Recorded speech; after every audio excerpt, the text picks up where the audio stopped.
All right, good day, everybody. Matt here from Greenius, and I'm just thanking you for joining the webinar here. We're going to give it probably 1 or 2 more minutes just to give some time for everybody to log in. I know in this day and age of remote work and meetings, people have back-to-back Zooms. So I'm just going to give it 1 or 2 minutes to give people time to hop over. While we're waiting, a few housekeeping items. In the bottom right-hand corner of your screen is a chat box. So definitely feel free to let us know where you're joining from, post any questions in there. We're going to keep an eye on it throughout the webinar. So if you do post a question in there, I'm going to try to call it out and get it answered, but we will leave time at the end to review it and make sure we didn't miss any questions. So definitely post that in there. We're going to have a few polls asking for some input and theories there. So we got a jam-packed webinar here. So we're going to get started in about 1 minute.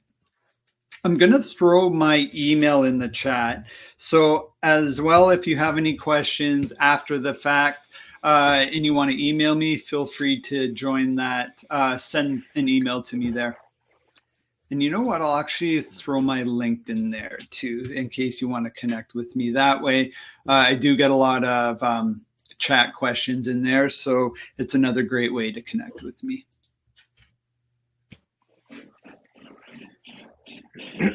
Perfect. So I'm going to go ahead and get started here.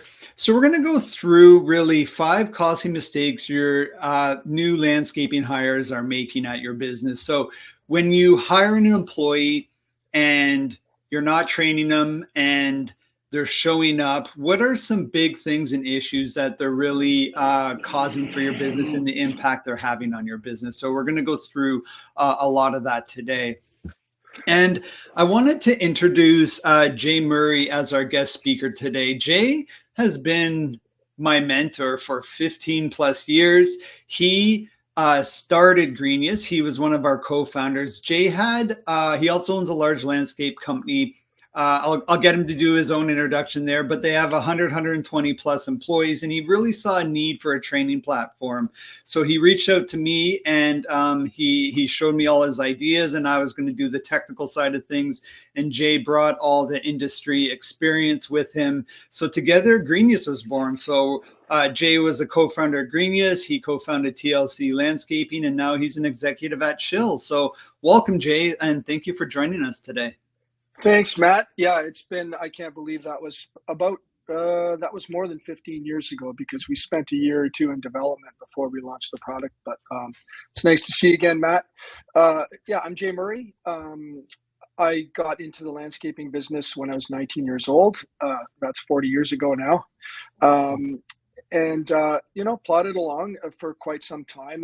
And I would really say that the old adage, if I knew then what I know now, things would be a lot different. But I took a long time to learn some lessons, and my business really changed, TLC and Greenius, about 15 years ago. TLC, I'll talk a little bit about. Like I said, it's been 40 years in business. We're a couple hundred people now. In 2022, we sold our business to Shill Grounds Management out of Cleveland. Shill is a $150 or $200 million company. We're happy to be part of it. We're almost 3 years in. I'm the market president here. We've been growing leaps and bounds. And yeah, so I don't know how much longer I'll be around, because it has been 40 years in the industry, but I've had some great times. And one of them was nice to take on the Greenius project 15 years ago with Matt, because we were kind of spinning our wheels, high turnover. We had, like everyone else, you're always concerned about safety. Productivity is vexing. You're bidding a 20-hour job and it's taking you 26, or you've got high performing crew members who are frustrated because the other people on their crew aren't up to par. So I would say, just as an introduction, 2 big things happened to us. Is we discovered some software. We built some software, and we helped us appreciate the value, the HR component of our business, which is helping people be better. And so, we had a good ride with Greenius there, Matt. It's been purchased by investors a couple of times now. Yeah. It seems to be doing great, and I'm glad to be here. Awesome. And also, Jay, I know you're at Shill now. Did you want to mention what you're doing for Shill these days? Yeah, so we're sort of business as usual. I mean, we now have we're part of a corporate group, so there's some adjustment that goes on there. We're sort of constantly streamlining how we do things as a bigger company. We're trying to, obviously, there's a reason that you join another company, and for us and for Shill, it's to grow. Where Shill has made us better at sales, that's for sure. We're really growing the grounds care side of our business. DB has struggled a little bit. We're kind of staying flat on that, but holding our own. And my role is market president. So I'm the Canadian president, I guess. We now have two companies. We're about a $40 million presence in Ontario now, with sort of big plans to keep growing. Awesome. And if anybody had any questions for you after the webinar or wanted to reach out, are they okay to send you an email? Is that okay if we throw your email in the chat? 100%. Yeah, it's, why don't I do that? It's pretty simple, j@tlc.ca. Perfect. Awesome. Thanks, Jay. So we're going to go through some, a case study we did. We called it the MOAF. So TLC is probably one of the best at condos and HOA associations. They have hundreds of properties. So hundreds of lawns to cut every day, hundreds of laneways to plow every winter. And they've really mastered that. So what we did was we took a 1-week employee, a 1-month employee, a 3-month employee, and a 1-year employee, and we had them cut 25 properties. So we measured how long it took them to do it, how many mistakes we had to fix, and just overall performance. And we put together this really telling report to share with everybody today to really show you the impacts on training on employees there. And then we're going to talk about, there's 540 minutes in a workday. So that's 9 hours. And what if you could make 20 minutes of that 9 hours more productive? It could have a major impact on profits. It could have an impact on how you're paying your employees. And we're going to break that down for you. And then at the end, we're going to leave some time for a Q&A. So, but as we're going through, feel free to post questions in there. This is very much a workshop / discussion. So we can pause and answer questions as we go rather than follow kind of a script. It's more about a conversation, and I'd love for you to all join the conversation there. So what challenge are we facing right now? And personally, I love a challenge. The more someone says that can't be done or that's going to be really hard, that fires me up even more to go get it done. So really what we're focusing on now is helping contractors solve the labor problem in the landscaping industry.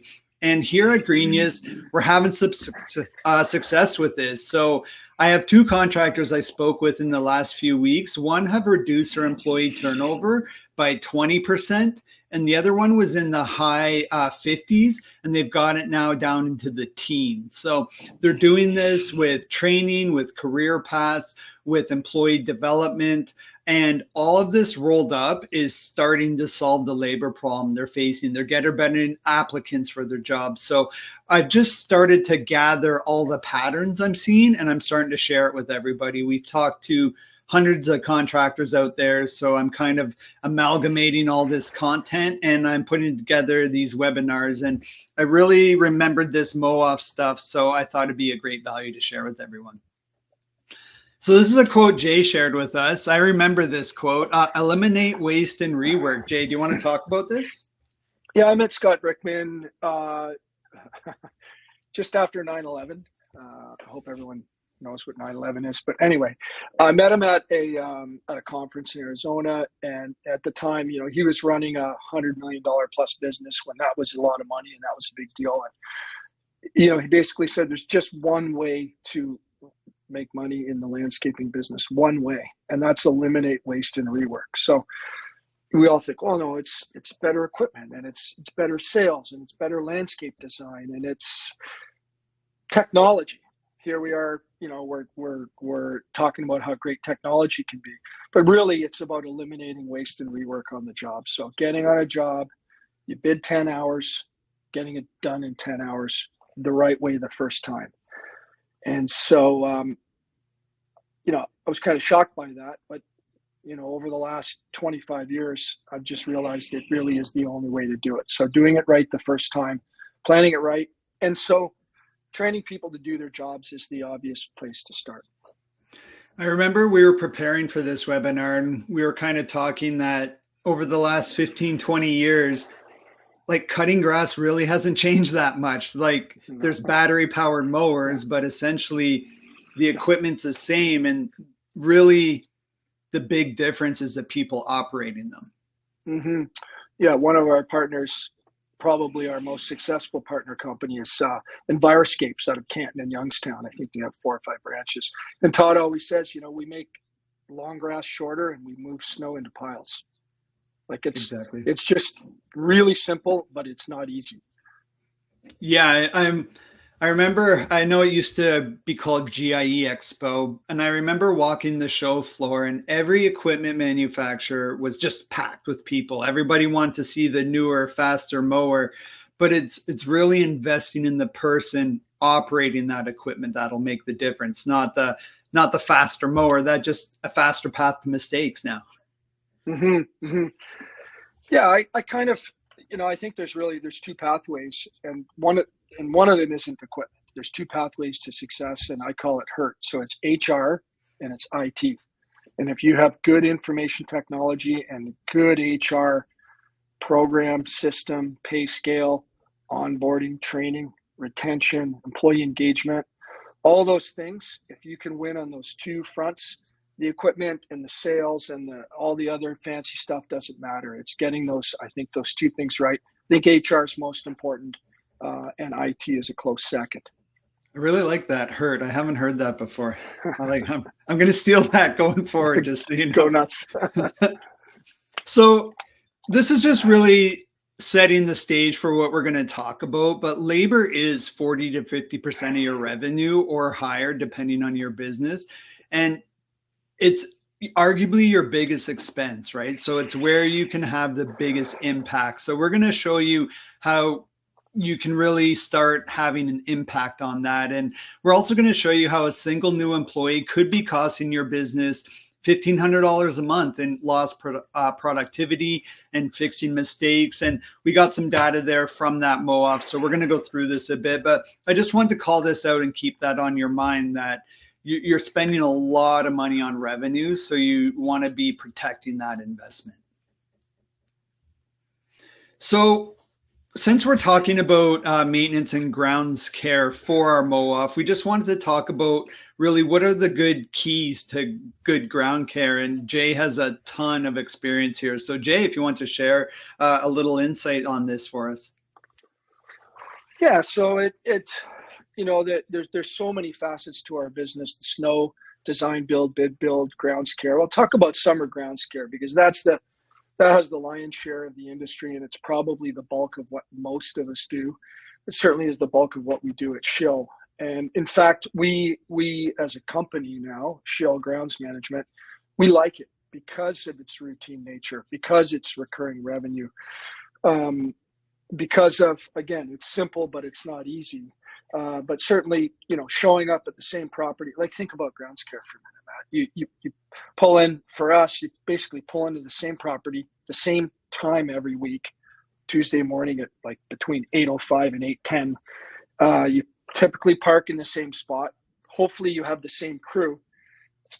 It's very routine, and what it lacks in excitement, it can make up for in it's energetic, it's kinetic, you're outside. There's lots to love about it. I'm not running it down, but recognizing that it's routine, and establishing some training parameters and saying to people, here's a zero turn mower. Okay, here's some rules, and here's some rules we follow when we use a zero turn mower. Something pops to mind here.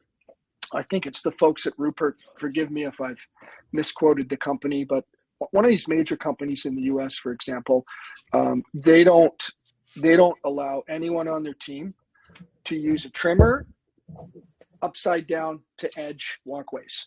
You can't do it. They have hundreds and hundreds of employees. And why not? because they've decided that using a stick edger with a blade is more productive than using a string trimmer flipped upside down. And it sounds so like, well, what do you care? It's so insignificant. But if you look at the typical profit margins in grounds care, they're so skinny that if you can just find that, to talk about like a 5% productivity improvement, you can double or triple your profits just by perfecting the way you do things, standardizing them, and eliminating that waste and rework. So a waste example would be, somebody flips the trimmer upside down, they edge along a city sidewalk, a municipal sidewalk, and they spend 15 minutes doing that. And they do a nice job and it looks great. Well, if changing out the string trimmer for a stick edger would cut that time in half, it's 7.5 minutes. And if you start taking the waste and the inefficiency out of the little tasks we have and really showing people the way you want things done and the proper way of doing things done, before you know it, you found that sort of, it's simple. It's 5% productivity improvement. For many of us, that'll double our profits. That's awesome. And if you have hundreds of properties and you can save 5 minutes of property, it starts compounding really fast there. And so really, what should every team member know? Yeah, well, there's a couple of concepts here. One of them is taught by a good friend of mine, Bill Arman, who was with Valley Crest before it became part of Brightview. But he always talked about, one of Bill's big things was quality and quantity. So don't just tell people how long, well, first of all, always tell people how long a task should take. Okay, you're going to, in this case of this young lady, you're going to blow off sidewalks. This should take you 7 to 10 minutes. But you also want to talk to people about the quality of the work you want them to do, because just saying everything we do is A+, it's not always the case. It's like, it's a city sidewalk. It's got to look A-. We talk a lot at TLC about A-. So it doesn't have to be perfect, because you can go from a straight A to an A+, you can spend a third more time. So you have to be realistic about the quality or the extent to which you complete a task. Another example would be weeding garden beds. You can spend hours weeding and pruning, and the finicky folks on your crew, you probably know who I'm talking about, they'll spend extra time making it perfect. Well, it's a living plant. It's going to grow an inch or two in a few days. So you don't have to prune everything within an inch of its life. You have to be, it doesn't mean you're sloppy or you compromise on quality, but you have to be realistic about the quality level. It's got to be very good. It doesn't have to be excellent all the time. So I think that's really important, and I do think it's really important to always give people a time frame so that they're not spending too much time. They have a realistic idea. And then, as you point out here, hazard awareness. So, we all talk about safety first. We want to make sure it's not a platitude, that you actually mean it. So it doesn't hurt when you're giving somebody their marching orders for the next hour or the morning that you point out some obvious hazards. Or, for example, you're in an HOA that happens to be really big and busy, and there's a lot of traffic. So this young lady, you're going to remind her, do not walk into traffic. Always walk forward. Don't walk backwards when you got a blower. A simple thing like that, I think, is important. Those 3 things. Yeah, for sure. And I remember when we started Greenius, at first we had hired an actor to star in our courses, and we were like, hey, grab this blower and clean off this sidewalk. We did some passes with the small walk, made it messy, and then we had the actor try to clear the sidewalk. And it looked so bad that actor had no training, they had no experience, that it was just night and day. So we learned a tough lesson that it's easier to teach a landscaper to act on film than it is to teach an actor how to landscape. So that was a tough lesson. I remember showing you the first blower with an actor, and you're just like, no, this is not how you use it. So I immediately saw the impact of an experienced landscaper versus a non-experienced landscaper. Yeah. Which Is a great kind of segue into our MOAF results. So I want to launch a poll here first. So I just want your kind of opinion. What do you think the difference is in productivity, a 1 year employee versus a 1 week employee? Is a 1 year employee 60% more efficient? Are they 40%? Are they 20%? Or do you think it's, you know what, it's not that big of a difference? So just take 30 seconds here and we're just going to, everyone fill out that poll. Matt, I'll be right back. Yeah, for sure.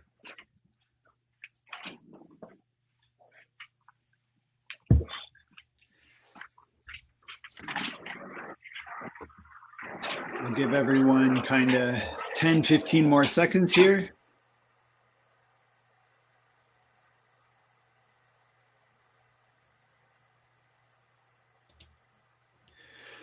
Perfect. So now we're going to go through, definitely, Scott, I think you're onto something. So Scott had a comment in there. I say it depends on training, and I think he might have saw our slides ahead of time. He's onto something there.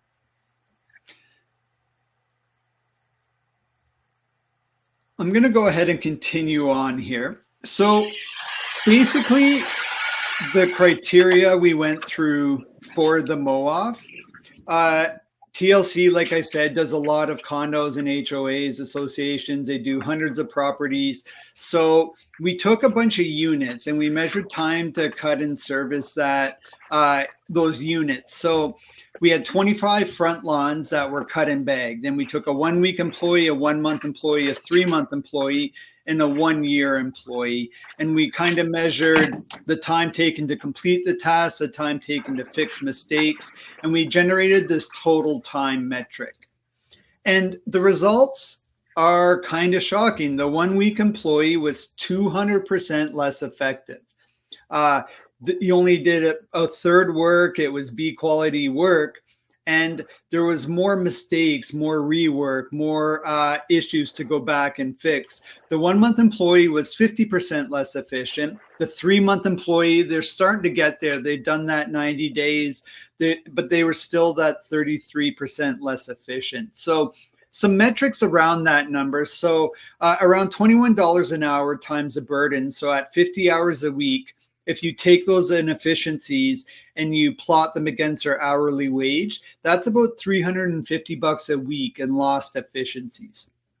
So that's money just going out the door because of poor training, because of poor onboarding. So the conclusion here is you really need to be doing all you can to keep good people. And if you could have 10 people versus 14 people, Jay, we were talking about that earlier, where if you have better retention and you have higher efficient employees, you can have 10 people on your payroll, pay them more, and build a super crew versus having to carry 15 employees to cover all your employee turnover. Yeah, Matt. So there's a lot of info there, but one thing that struck me is you talk about the super crew concept, and I think that might be something that maybe Mark has talked about, Mark Bradley. Couple points. You know, when you count wasted time, do you count $25 an hour?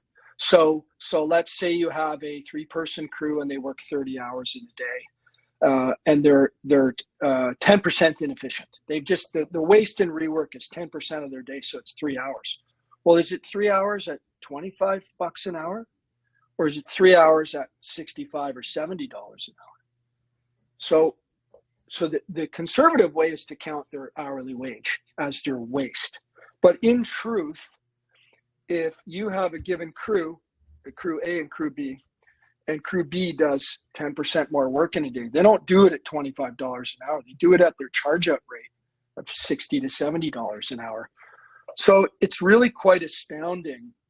You know, we're trying not to exaggerate the cost savings. We're talking about $1,500 a month.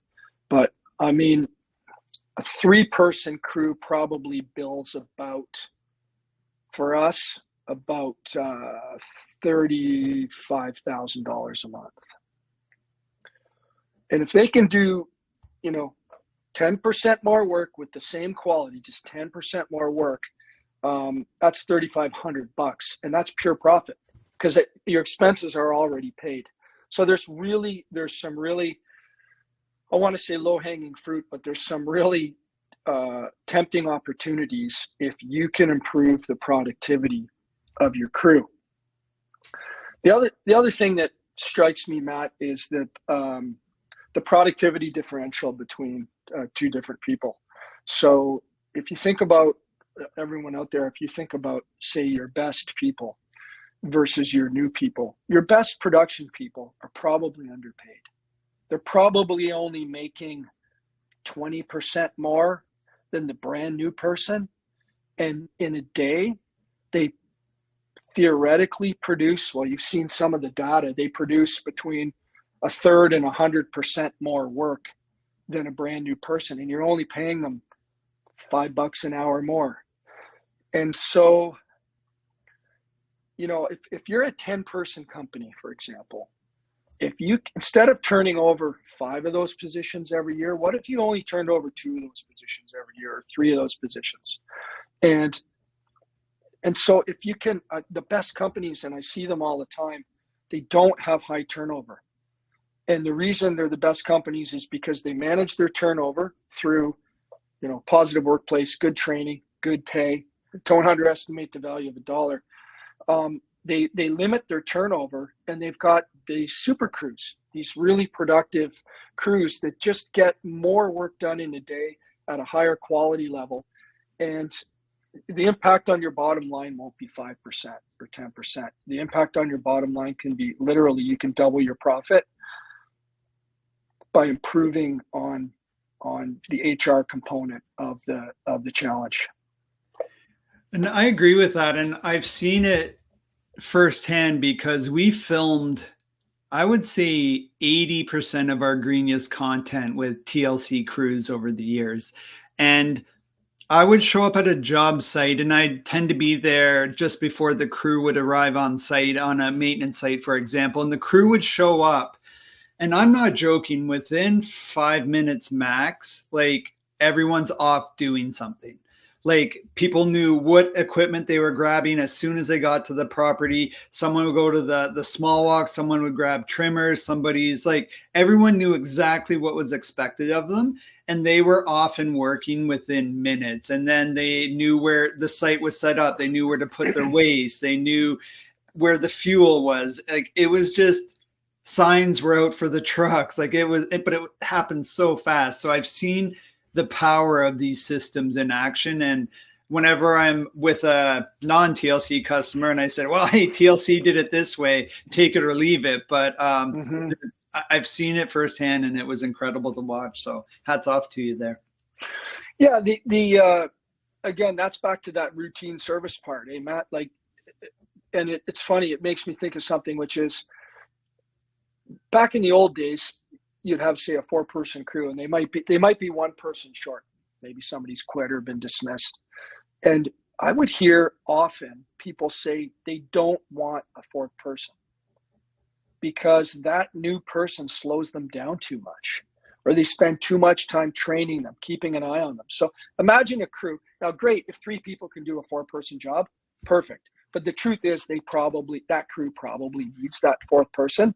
They just often just dread the process of orienteering a new person on their crew.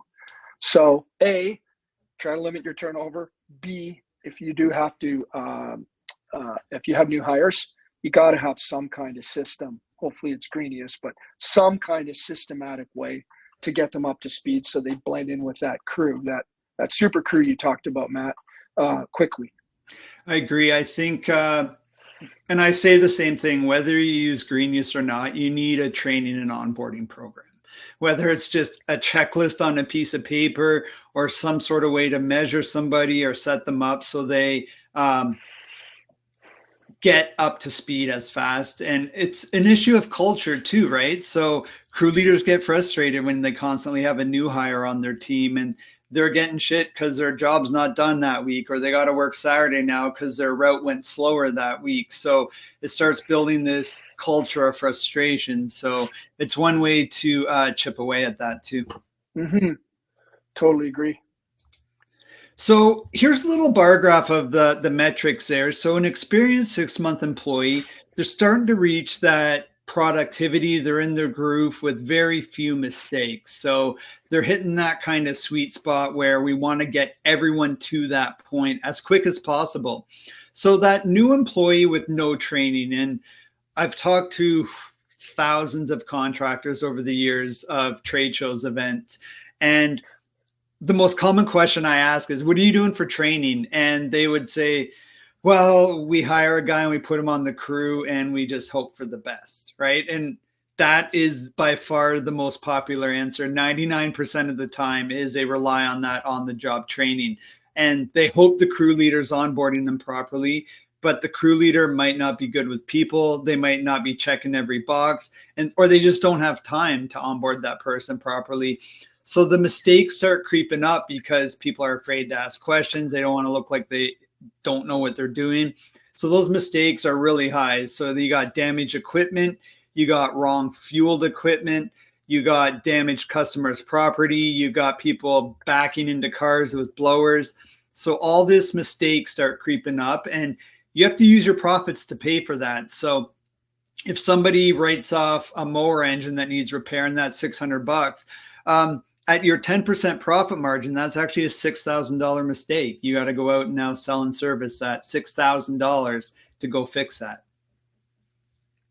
Yeah, it's like my buddy Phil Harwood in the $400 rake or whatever he uses. You know, it's $40 for a rake, and you got a 10% profit margin. So you got to cut $400 worth of grass to pay for the rake that somebody left behind on a property. And it's just, and you know, I've been doing it like you guys for a long time, and it's just sometimes it seems so thankless and so hard to make a profit. You just got to tighten it up and eliminate that waste and rework, and if you want to realize the profits that you deserve. Yeah, for sure. And that's where, shameless plug here, but with Greenius training, we've seen, and our customers are seeing, a huge impact around productivity and less mistakes.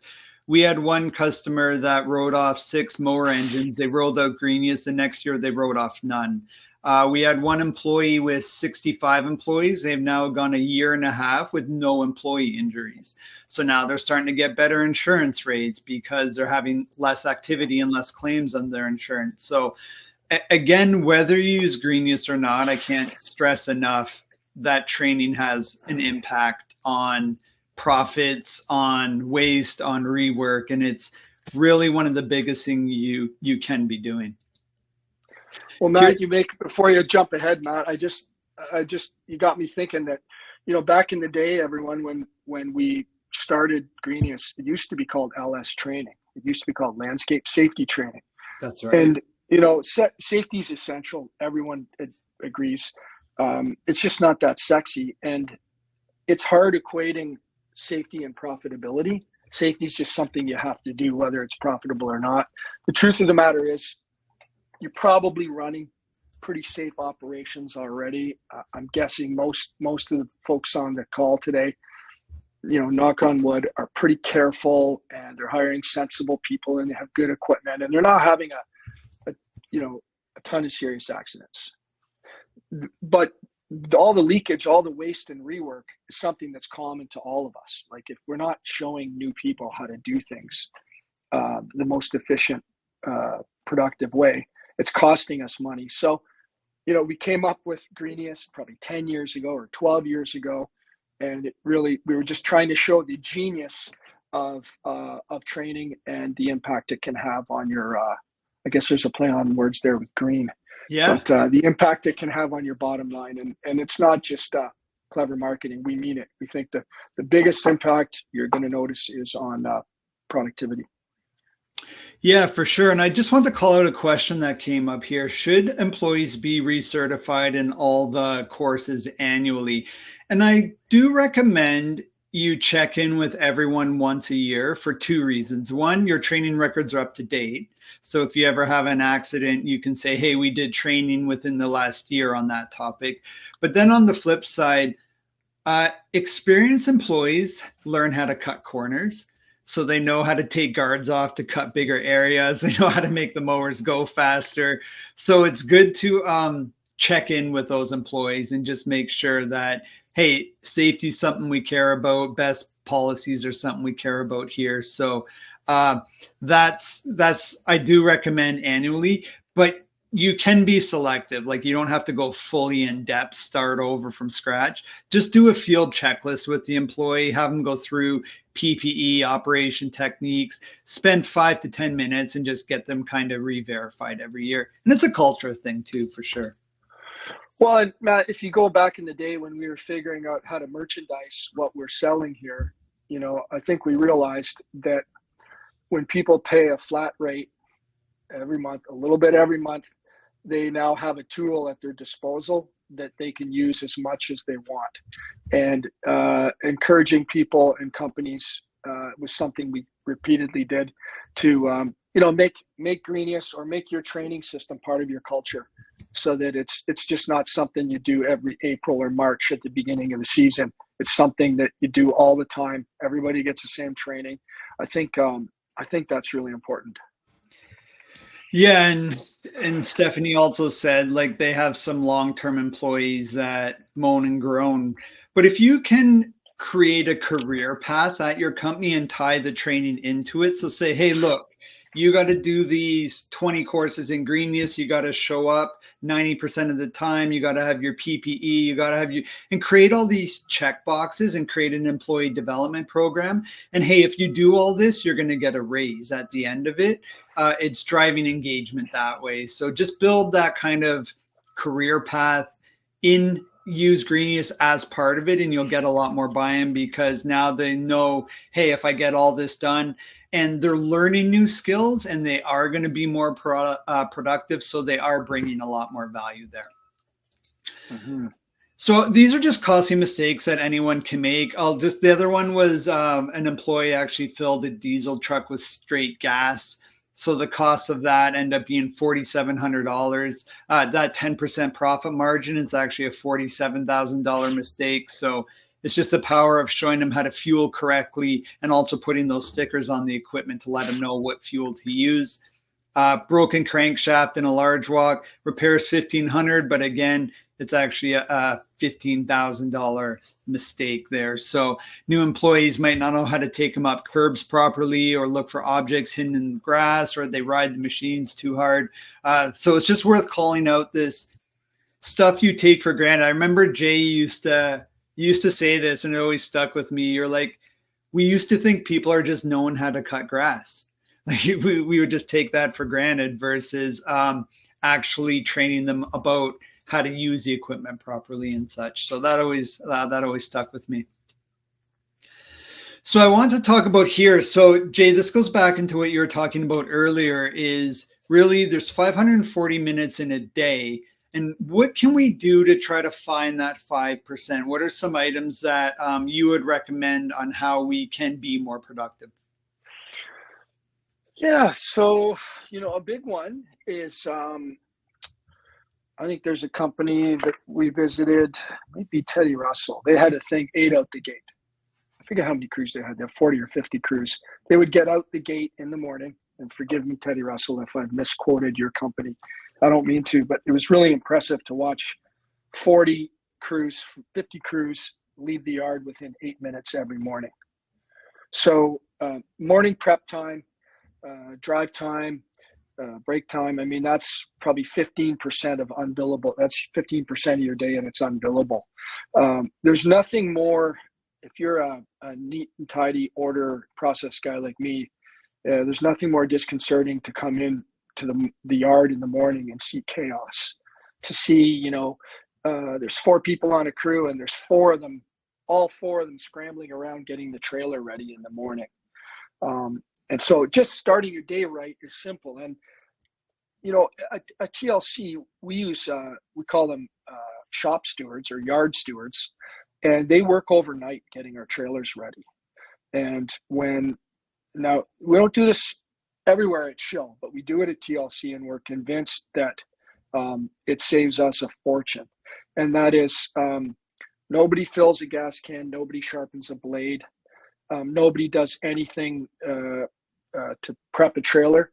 The crew leader shows up, he hooks his truck to his trailer, and he picks his employees up on the way out of the yard. And that, starting your day right and having us, God bless them, because they work hard and they work overnight getting the crews ready. They fill their water jugs, they fill their fuel cans, they sharpen blades, they tidy the trailer, and you hook up and go. And if you leave the shop at 7, you can be on your first job site at 7:20. And so maybe you only saved 1 work hour combined by having this overnight person, but it's 1 work hour per trailer, and it's not 25 or $30 an hour. It's 65 or $70 an hour, because now, in our case, we have about 25 mowing crews. Those 25 mowing crews can mow for another 20 minutes a day. So it's 100 people times a third of an hour times $60 an hour. What is that?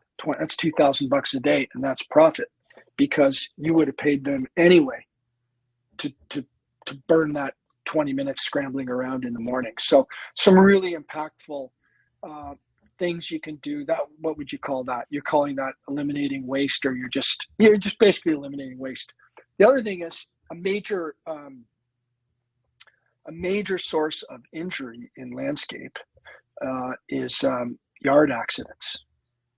So you get people with skid steers and they're loading materials and they're carrying fertilizer, and you get 40 people walking in 40 different directions in the morning. It's pretty chaotic.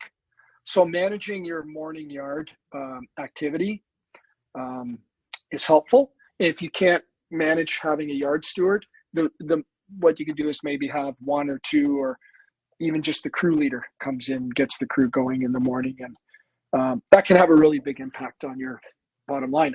Matt, you might find your 5% productivity difference in that 1 act alone. Oh yeah, and you raise a great point, and I remember this at TLC. Like, even at the end of the day, when the crews are exhausted, they just pull in their trailer and go home, right? And then the yard steward takes over and would fuel everything and get it all washed and cleaned up and organized, and they just got to go home. And people, I think, appreciated that they're exhausted, they just pull up and leave. Yeah, absolutely.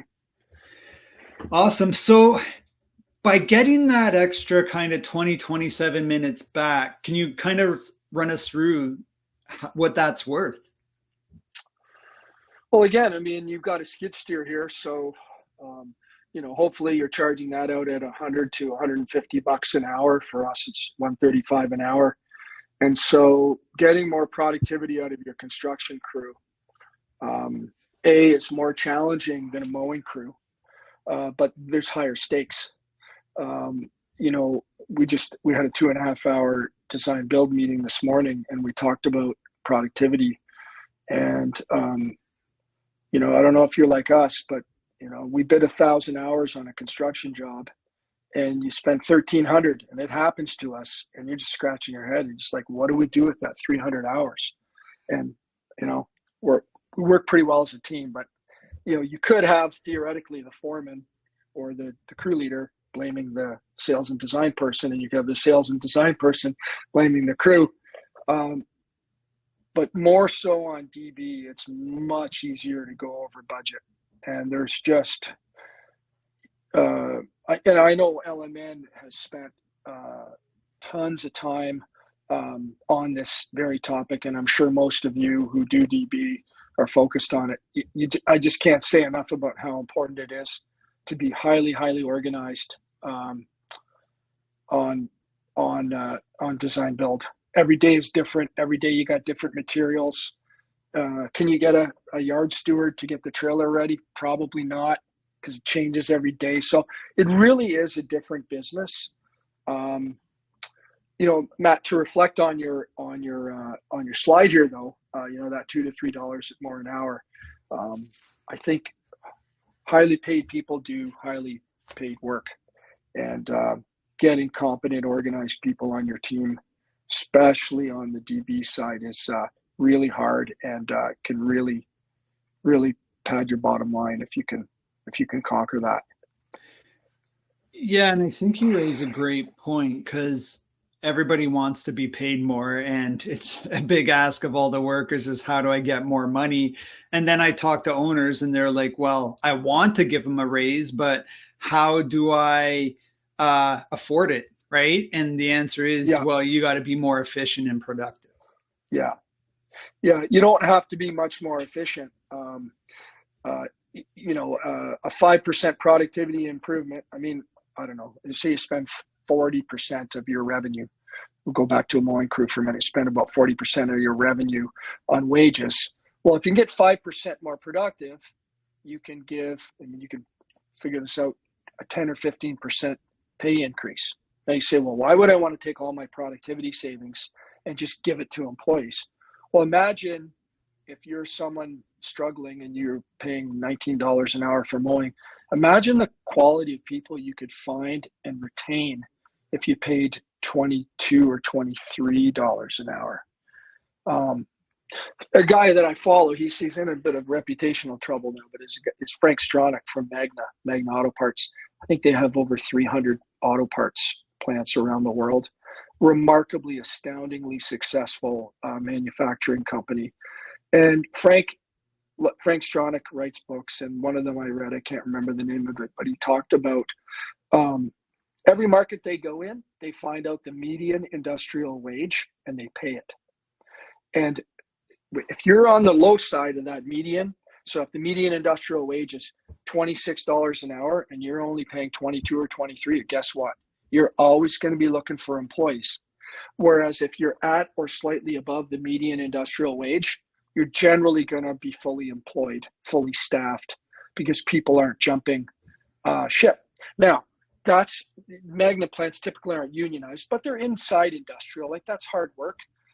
You don't have to pay $27 an hour for mowing, but if you're below the median industrial wage, you better have something to make up for that wage deficiency. You better have a really good culture, a positive work environment, highly organized, good managers. You got to find some way to just outcompete other industries.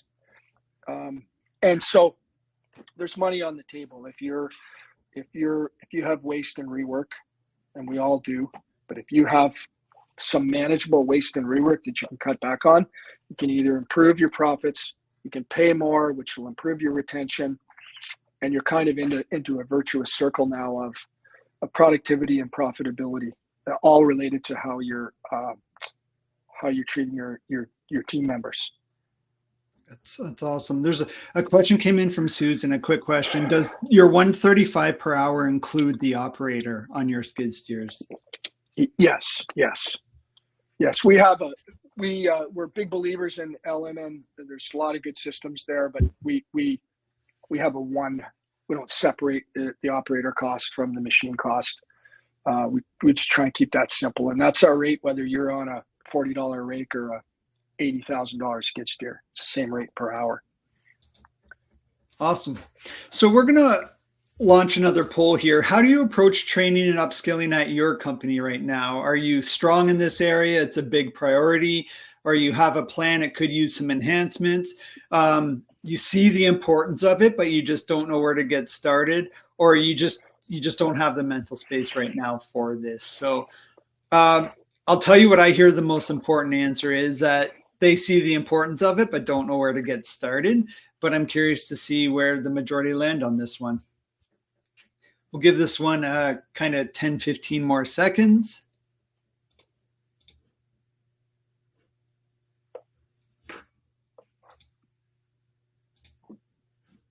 And I believe if you click on the polls on the bottom right, you can see the results of the group there.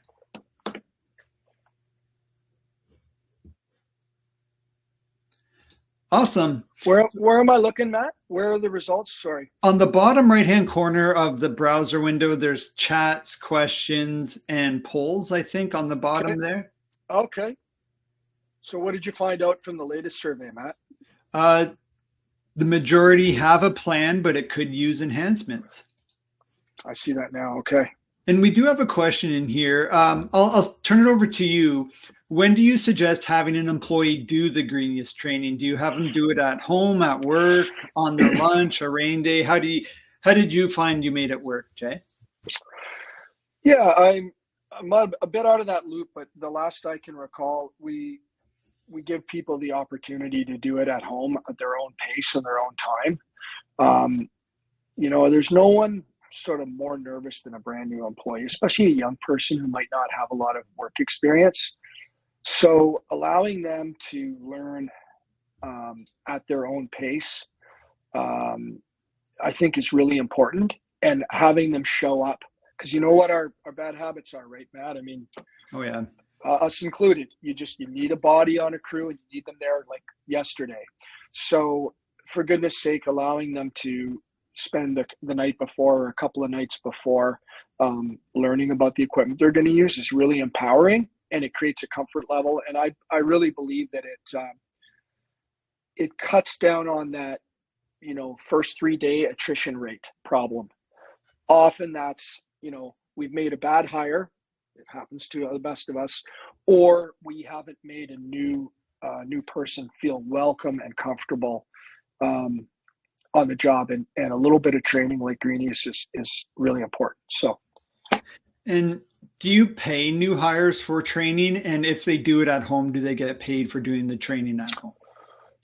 we do. We didn't always do that. I think that might be something that depends how you want to look at it, and it depends what your appetite is. I'll give you a quick example. There's a Toyota plant about 40 minutes from where I'm sitting, and you do 3 days of testing before they hire you on your own time.